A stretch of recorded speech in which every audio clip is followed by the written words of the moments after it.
It is Locked On Jazz for the 22nd of November. The offense is number one in the NBA by a large margin. What are they doing and why? Defensively, things aren't as tight, and we look at that from a big picture. Rudy Gay's impact beginning to show, namely on Joe Ingles, and it's a Trends Monday, a big one ahead on Locked On Jazz. Bum bum bum bum bum bum bum bum bum bum bum bum bum bum bum pow.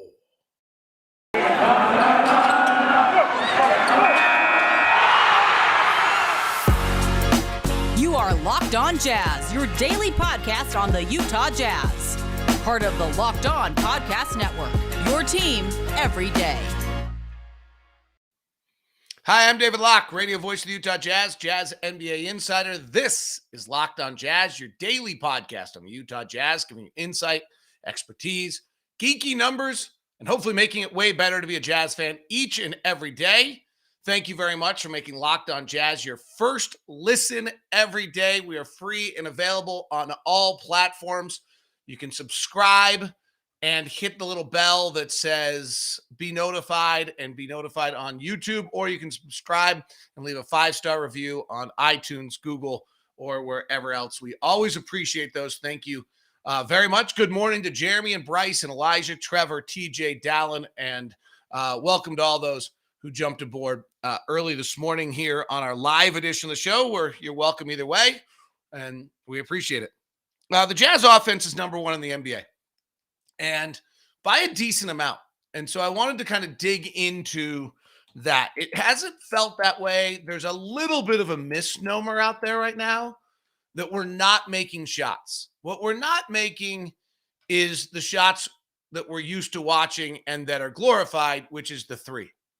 Let me first touch on how far ahead our offense is. So our offense is right now, according to Cleaning the Glass, 116.5 points per 100 possessions.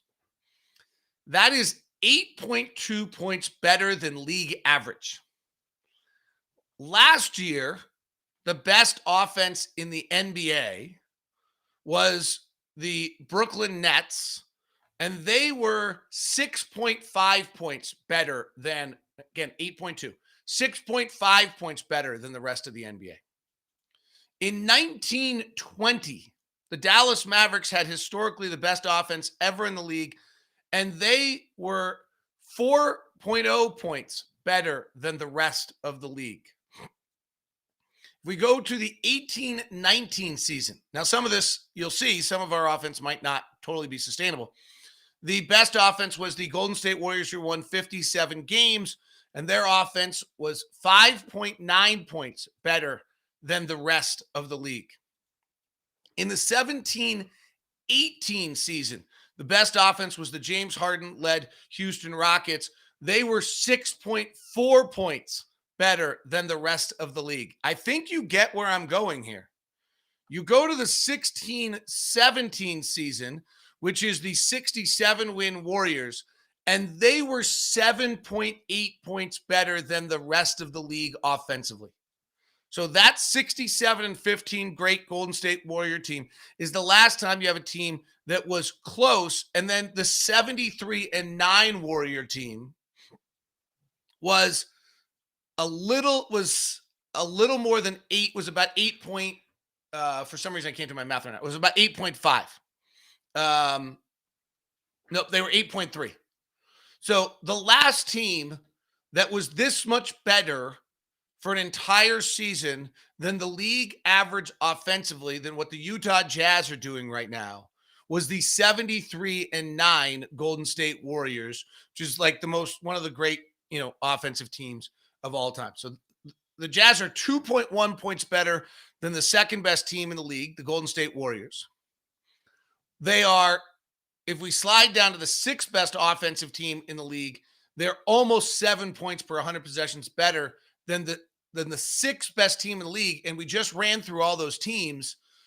That number of being almost 7 better, the 6.8, is more than most teams were above average of the best offensive teams of all time.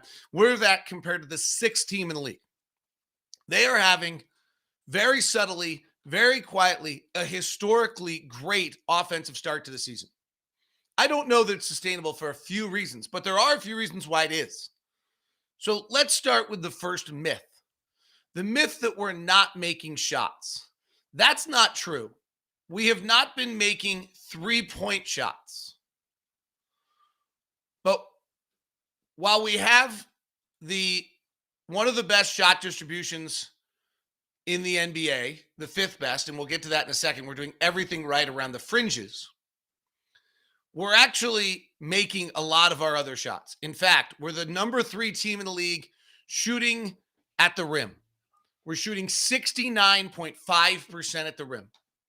That's about 6 percentage points above league average. If you look over the years, whether or not you actually stay that seems a little high. So the 2 years ago, which is a better model, the best in the NBA was 5.3 points above league average. And they were actually, that was the Lakers team. They were way better than everyone else. Most people were within 4 points of the league average. So I think it's a fair estimation that that's an area where we're going to slip a little bit. It's probably unlikely for us to live. Same thing, Washington's at 70%. Denver's at 70%. Unlikely for us to live that much above league average at the rim.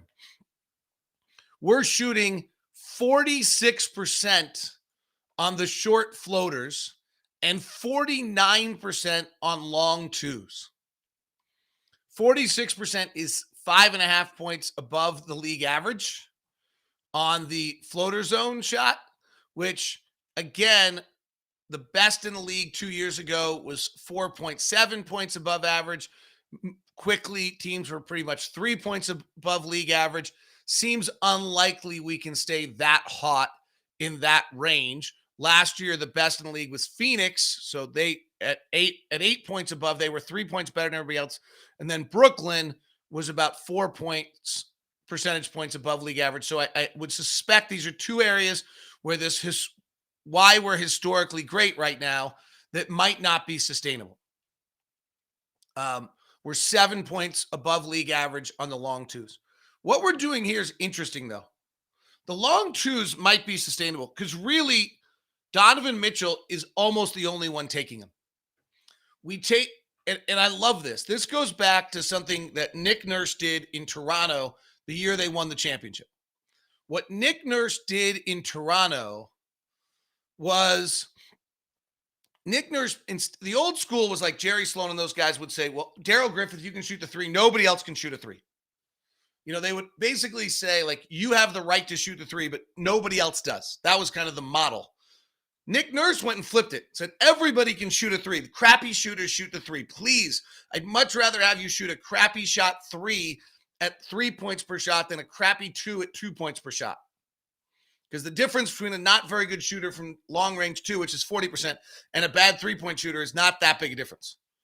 And so they, with a little caveat, because the Serge Ibaka was much more comfortably made his first shot or two and would shoot better the rest of the night, they basically said to Kawhi Leonard and Kyle Lowry, you go ahead and shoot long twos, but nobody else can do so. And everybody else shot threes. I don't think the Jazz have gotten that regimented with it, but it's close. So Donovan Mitchell is taking 32 long twos. Bogdanovich is taking 13. Conley's taking 2. Clarkson's taking 7, and that's it. So unless something really goes wrong, no one else is taking it. Donovan is hitting at 53% rate on his long twos. He's about second or third best in the league right now. He might just be that good at it. There's a chance he can keep that number up, maybe slide a little bit. On the paint non-restricted areas, Donovan has taken 63. Jordan Clarkson's taken 47. Bojan's taken 37, so he doesn't quite get to the rim, and he's really made a commitment to getting to the rim. Mike Conley's taken 36. Hassan Whiteside's taken 27. That's just kind of little hook shots around the basket. And Rudy's tried it a bunch of times unsuccessfully. 4 for 15. So, again, Donovan's at 46%. He might just be that good at it. Jordan Clarkson's at 49%. He was right there last year. Bojan's at 41, which is league average. And Mike Conley's out of this world right now. Mike Conley's 23 of 36 in non-paint restricted area twos. That's probably not sustainable. 64%. I'm pretty certain it's the best in the league, but he's not going to the rim anymore. He's only taken 14 shots at the rim. It happens when you get older. The rim player, by the way, who's through the roof is Royce O'Neal is 19 of 23 at the rim for 83%. That's probably not entirely sustainable. But that's why we're doing this. We're the number one offense in the league because of our rim shooting, our floater zone, and our long twos, but also because they're coming limited and from the right players. We still have one of the best shot distributions in all of the NBA. We're taking 45% of our shots as threes and 32.3% of our shots at the rim. If you could quibble, you would like about to move 2 or 3 mid-range shots to rim shots, but that's really Mike Conley at this point not going to the rim anymore. And we're 15th in the league in rim shots. You'd like to have that be 35%, 45%, but to some extent, that's just Mike. We take the third fewest mid-range shots, the fewest long twos in the NBA because only Donovan's taking them. And we take below average on the floaters. So our shot distribution is perfect. Nearly perfect.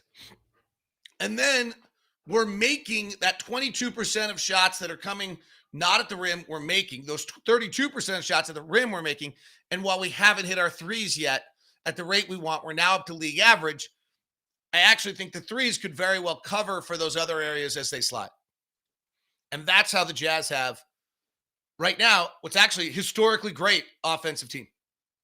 It's kind of crazy. There's 2 other things that they're doing offensively that's allowing this to take place. I will touch on it in a moment and discuss whether it's totally sustainable. And then there's a third really specific thing that's taking place. So that will continue the offensive conversation.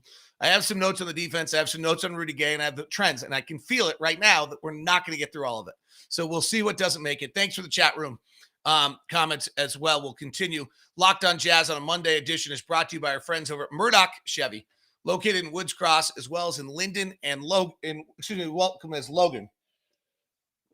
Chevy's got an unbelievable SUV lineup. So you know about the Suburban and the Tahoe. Those are classic, legendary vehicles. What you might not know as well is they've redone the Blazer, and it is super cool. They've also got the Traverse, which is a fabulous family SUV. And then the Equinox is the smaller version of that, and with the Trax being the smallest of them all. The electric car they have, the Bolt, is getting rave reviews. And then the truck lineup is the Colorado, and then the multiple versions of the unbelievable Silverado.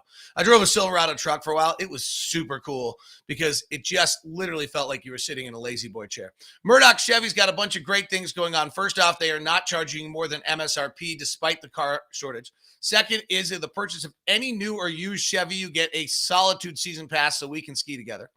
And I'll be at Solitude all winter long. And you get $15 off a 2022 Silverado right now. It's all at Murdoch Chevy in Woods Cross. Feel free to stop by. And if you're going to stop by, feel free to drop me an email first, and we'll set up a meeting for you at DLock09. All right, NBA fanatics, have you started playing Prize Picks yet? Prize Picks is the daily fantasy made easy. It's the best DFS prop game on the market. Prize Pick offers more NBA props than any other DFS prop operator, offers all the superstar players as well as bench players, only recording a handful of minutes each game. Prize Pick offers a prop you can think of from yardage to touchdowns to interceptions thrown to points scored to rebounds. Just use the promo code NBA and get a 100% deposit match up to $100. You can pick 2 to 5 players, over under on projections. You can win up to 10 times. It can be everything from LeBron's combined to over to Mahomes on an under, or Aaron Rodgers on a something. Use the award-winning app at the App Store and Google Play. Entries can be made in 60 seconds or less. It's prizepicks.com, promo code NBA. Thanks very much for making Locked On Jazz the first listen of the day. When you're done today, tune into Locked On Bets. That is our daily gambling show that gives you insight with Lee Sterling.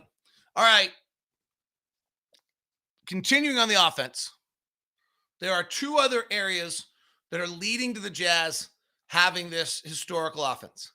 What's really interesting on the shooting, by the way, is I don't think those numbers on rim, short, and mid are necessarily sustainable, but we're also middle of the pack in overall three-point shooting, and I think that goes up. Right now, we're 35%.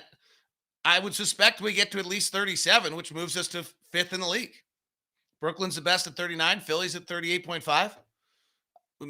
Maybe our guys all had career years last year, so maybe we can parlay it down a tiny bit.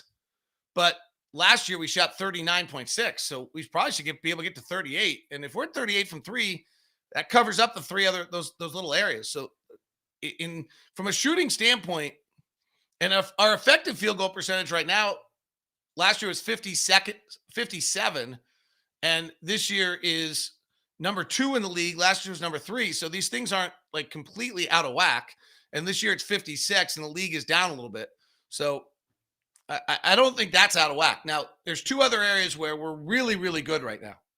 And this will be interesting to see. So first is we have just been offensive rebounding at a really high rate. We're at 30.6% offensive rebounding rate. So that's about 5 percentage points above the league average. We're committed to it, though. Toronto's committed to it. Guys are committed to it.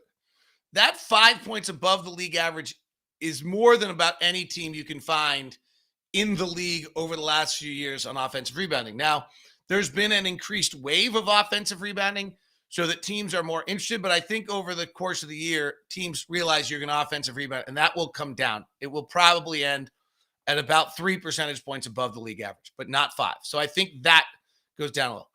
We're the 4th highest rated team of going to the free throw line. And so back to where we talked about shot distribution and that we're off by a tiny bit at the rim. Well, we're not really, because most free throws happen around the rim. That's Rudy going to the line, being fouled. And he's at 65%. That's 1.3 points per shot. It's a great deal. Like, we should take it every single time. We talk about how everyone's talking about how bad an offensive player Rudy is, and there's certainly areas where you wish he was better. But every time he gets fouled and goes to the basket, it's 1.3 points. It's an incredible play. Every time Rudy gets fouled and goes to the basket, going to the basket or grabbing a rebound, it's an unbelievable play. So I think that Rudy's got areas where it'd be great if he was better. And he'd be the MVP of the league if he was better. Like, it's that simple. And it'd be great. Like, if he was the MVP of the league, that would be outstanding. And we'd probably win a title much easier than we will otherwise. And it certainly is a weakness. It's in some ways hurting our chances of winning a title. But he's also the only reason. His defense is the other reason why we're in the conversation in the first place. So I have a little bit of a hard time with that. But certainly. But he also, is top 5 on points gained every time we do it on a Friday because he's that efficient and that important to what we're doing. And he's a lot of reasons why we're 69% at the rim, and we're free throw shooting is 3rd best, and our offensive rebounding is 2nd best. And then defensively, we're great. So offensively, we're just blowing the doors off the league right now. And you're sitting here listening to this thinking to yourself, wow, we're blowing the doors off the league and we haven't totally clicked in. And I'm here to tell you that's not entirely true. What we're doing is everything right around the fringes. Shot distribution is perfect. Then you're dealing with the fact that we're playing with transition a bit faster than the rest of the team in the league. And we're doing the way we play transition right now is 48% of our shots are threes, the highest rate in the league. The league average is 37%. 15% of our shots are corner threes, which is an incredible number. So we're taking 14 shots a game in the first 6 seconds. That's only 18th in the league. We'd love to pick that up a little bit, and we're now making 42% of those. Our effective field goal percentage in those circumstances, number 3 in the league. And if we actually get the shot off, our points per possession on a shot in the first 6 seconds of shot clock is 1.56 points. Now, that doesn't count turnovers. That's just if a shot goes up. Even if you take us to 15 to 18 on the clock, 55% of our shots are threes, 15% are corner threes, 17 shots a game in that area, much more common. We're only 35% from 3 there. That's where we could improve.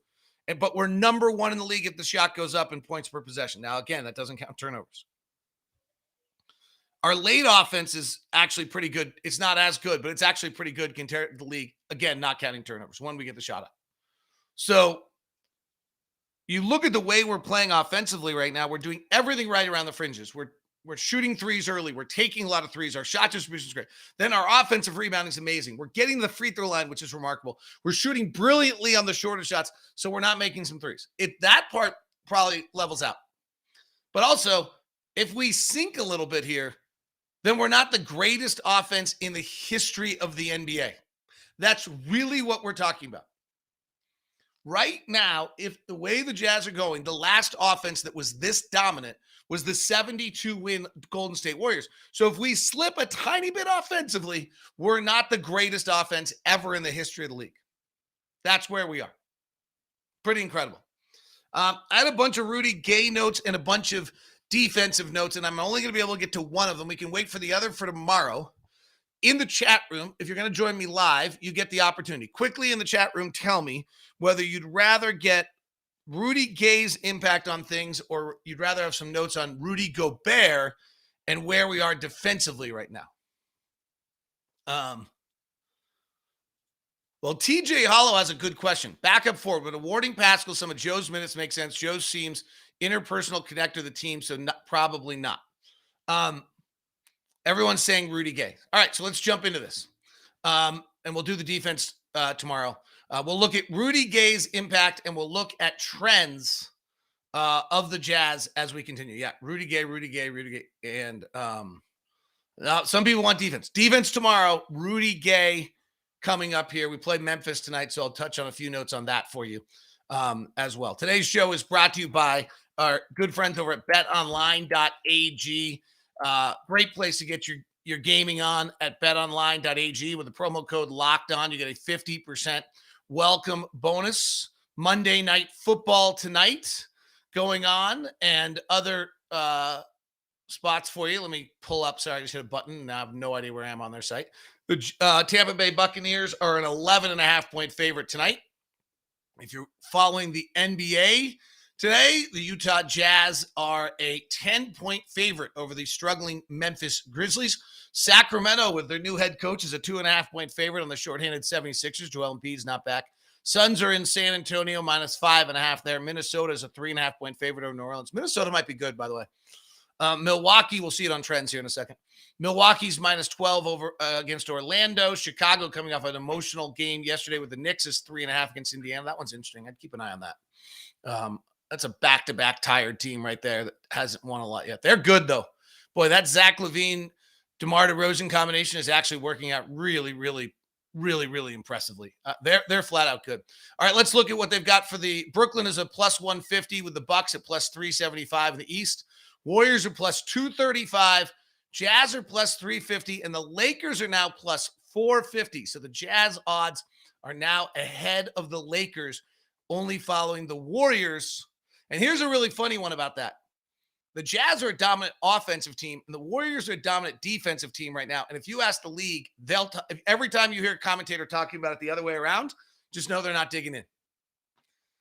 Make sure they're just not digging in, because that's your little lesson right there. Today's show is also brought to you by Built Bar. I really hope you got your coconut brownie. Oh, those are the best. Vanilla cream is available right now, though. The new vanilla cream, 100% real chocolate, 100% delicious. Vanilla cream. Paranormal pumpkin is still there. Say that 10 times fast. Coconut marshmallow is still available, and the regular flavors as well. 130 calories, 2.5 fat grams, 4 net carbs, 4 sugars, 6 grams of fiber, and 17 grams of protein. It's the candy bar that tastes like a protein bar. Wait, it's a protein bar that tastes like candy bar. Which is it? Gosh, I can never get that. What is it? Is it a candy bar? Is it a protein bar? It's Built Bar. You can get promo code LOCKED15, get 15% off at built.com. And then you decide which it is. All right. Here's an interesting thing early to look at. But probably, let's keep it going. So last year, the lineup was Conley, Clarkson, Ingles, Niang, and Gobert that spanned the first quarter to the second quarter and dominated. The lineup last year was super interesting because they took 53% of their shots as threes. So they would come out, they would generally play fairly quickly, and they would shoot a ton of threes. And we've talked about this a lot, but just in case you're new to Locked On Jazz, which is perfectly fine. We're here every day. We appreciate you tuning in. What the lineup was last year is the Jazz are doing something interesting where Mike Conley and Rudy Gobert play almost entirely all their minutes together, and they play 5 minutes to start the game. Then they bridge like 5 minutes from the end of the first quarter through the second quarter, and then they play 5 or 6 minutes to close the quarter. And it's actually 6, 5, 6 anyway. And that grouping last year in that bridge between the first and second quarter was plus 14.4 points per 100 possessions. Their offense was a 122, which was in the 75th percentile. Their defense was in the 66th. It wasn't like they were out of this world in one thing or the other, but they were out of the world in shooting. They had an effective field goal percentage of 59%. And what they did is they shot threes at 53% of all of their shots were threes. Last year, we took 45% of our shots as threes. We're still taking 45% of our shots as threes. And the group took 53% of their shots as threes. So they would play early. They would never shoot a mid-range shot. And they would shoot just a propensity of threes. And it just kind of flummoxed the other team. And the Jazz, they were great. So this year, that grouping has actually been okay, even with Eric Paschall. But like you could feel it wasn't quite right. And then when Trent Forrest played, it certainly wasn't right. And when Jared Butler played, it wasn't right either. So we've screwed with that a little bit in the name of trying to hold things, but it's been really overall very good. Plus 17.3 with Eric Paschall. So really, kind of just as good. Defensively, very, very good at a 97 defensive rating. And they shot 56% of their shots as threes. Like it's the same model. Well, now Rudy Gay's into that mix. And so, first of all, it's a tough standard to match what Eric Paschall did. Because what Eric Paschall did, and that actually turned out to be very effective. If we look at the opening kind of 2 days of the Rudy Gay lineup, it's through the roof. It can't last. It's plus 60. It has no chance of staying that good, but it's pretty fabulous. And it's taking 52% of their shots as threes. What's most interesting to me, and this has nothing to do with analytics, this is just the natural looking at the lineup. Mike Conley, you got to guard. Jordan Clarkson has the ball in his hands, forces you to guard him. Rudy Gobert is bending the defense at the rim, right? Rolling. If you're going to help in any lineup there, you have to help off Rudy Gay or off Joe Ingles. Since they started playing that lineup, Joe Ingles, who's been kind of up and down this year, is 6 of 11 in that lineup, 4 of 9 from 3 in just 34 minutes. So the first thing that jumps out is 11 shots in 34 minutes for Joe Ingles is a lot. He takes 6 shots per 25 minutes during the rest of the year. The second thing is that he's 4 of 9 from 3, 6 of 11 overall. He's taking 9 of his 11 as 3. He's getting open catch and shoot looks out of this group because he's the 5th guy to be guarded now. In a lineup of Mike Conley, Jordan Clarkson, Rudy Gay, Rudy Gobert, Joe Ingles is the last guy somebody guards. That's who you're helping off. It's pretty incredible. Last year, you helped off George Niang. This year, you're helping off Joe Ingles. It's an upgrade. And George Niang was great. But Joe's simply, one of the great shooters in the game. And so that group, I think, has got a really interesting chance to be outstanding. So let's keep an eye on it, and then also keep an eye on the amount of threes that group is taking. All right, let's go quickly. Trend Monday. So I follow through on one of the things I promised. The hottest team in the NBA is the Warriors. Number 2 is the Jazz. Number 3 is Phoenix. They have not lost. They're plus 13. Minnesota is the 4th. Blew out Memphis the other day. As I said, I think they might be good. Chicago's 5th. Boston is 6th. Al Horford's super. As long as Al Horford's playing, they're probably going to be good. Brooklyn is 7th. Miami is 8th. Charlotte 9th. Indiana's 10th.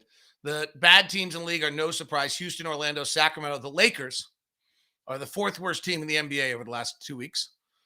New Orleans, San Antonio, and Toronto. We have New Orleans twice coming up here. The hottest offenses in the league, Utah is number 1. Golden State 2. Atlanta has clicked in offensively after their struggles. Portland is 4. They have figured out how to play offensively after Dame struggles. Minnesota is 5. Brooklyn 6. Chicago 7. Denver 8. Toronto 9. Teams that can't score right now, Houston, Cleveland, major injuries.